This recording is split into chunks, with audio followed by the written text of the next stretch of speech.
ஹே இவன் நல்லா நாய் மாதிரி பண்ணுறான்ப்பா, எங்கே பண்ணி மாதிரி கற்று பார்க்கலாம். அதுக்கு அவன் உன்னை நான் பண்ணி மாதிரி தானே கற்று சொன்னான், ஏன்டா நாய் மாதிரி கற்றுன்னு போட்டு அடி அடின்னு அடிக்கிறான். டேய் நீ எல்லாம் பிறந்ததே தோக்கிறதுக்கு தாண்டான்ட்டு அவன் சொல்லிட்டு போகிறான். என்ன பார்க்குறீங்க, இதுதான் நான்.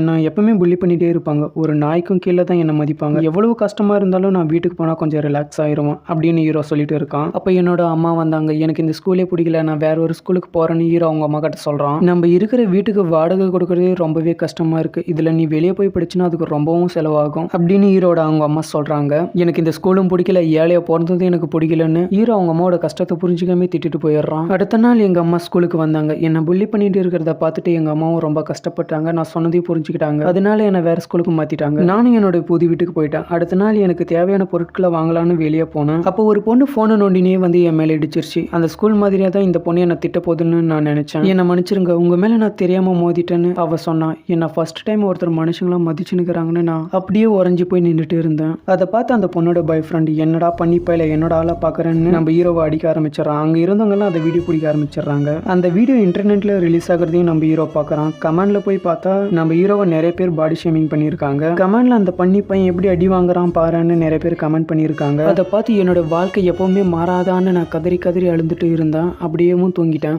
அவுச், என்ன சீலிங் இவ்வளோ ஹைட்டாக இருக்குது, என்ன சிங்க் இவ்வளோ கீழே இருக்குது. ஆமாம், இந்த பையன் யார், என் ரூமில் என்ன பண்ணிட்டு இருக்கான்.